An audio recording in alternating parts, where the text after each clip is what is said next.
y avait une légende, un avertissement transmis de génération en génération.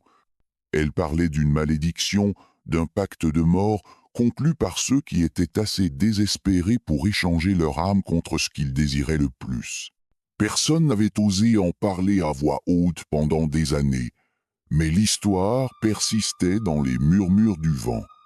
Amelia était une jeune femme, née dans la pauvreté, qui luttait pour prendre soin de sa mère malade. Elle avait tout essayé, travaillé de longues heures, supplié les médecins, vendre tout ce qu'elle pouvait, mais rien ne semblait fonctionner. Alors que la santé de sa mère se détériorait, Amelia devint désespérée. Les vieux contes populaires qu'elle avait entendus dans son enfance lui revenaient à l'esprit, et elle se souvenait d'une histoire en particulier, Gueux, le pacte de la mort.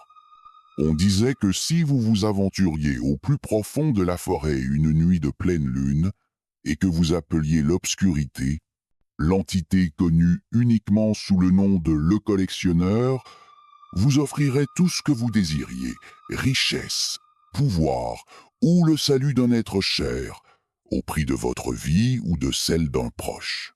Désespérée, Amelia décida de faire ce voyage fatidique. Alors que la lune montait haut dans le ciel, elle s'aventura au plus profond de la forêt, les arbres se tordant et gémissant sous le poids de la nuit. Elle atteignit une clairière où l'air devenait anormalement froid, le silence pesant comme un épais brouillard. Les mains tremblantes, elle murmura dans l'obscurité « Je veux que la vie de ma mère soit sauvée. Prends la mienne à la place. Je suis prête à faire l'échange. » Une voix basse et grondante émergea de l'ombre, pleine d'amusement malveillant. « Tu désires la vie d'un autre en échange de la tienne.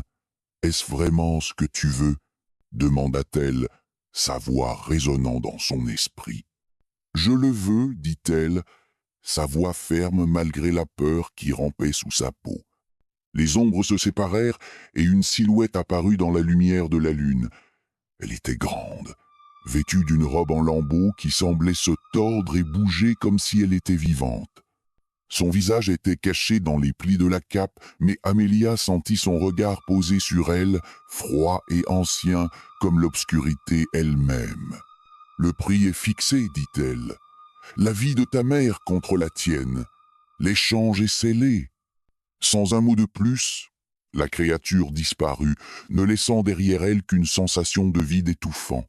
Amelia se précipita chez elle, le cœur battant, mais quand elle arriva, quelque chose n'allait pas. Sa mère se tenait à la porte, mais son visage était vide, creux, comme si la vie lui avait été vidée. L'estomac d'Amelia se tordit d'horreur. « Mère » murmura-t-elle en s'avançant. Les yeux de sa mère vacillèrent un instant, mais quand elle parla, sa voix était froide et détachée. « Je ne suis pas ta mère. Je n'ai pas de nom. » Une prise de conscience glaçante la frappa. Sa mère n'était plus humaine.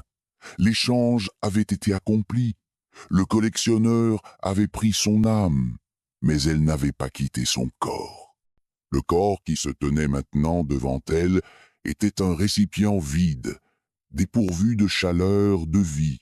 Amelia hurla, mais le son était creux, noyé par le silence implacable et étouffant de la nuit. Le lendemain matin, les villageois la trouvèrent agenouillée dans la forêt, les yeux écarquillés de terreur, la peau si froide que la mort. La forêt avait pris son âme comme elle l'avait promis. La seule chose qui restait était le corps froid et insensible de la femme qui avait été sa mère, maintenant une coquille creuse qui errait sans but dans le village. Personne ne savait exactement ce qui était arrivé à Amelia après cela, mais la légende du pacte de la mort subsistait.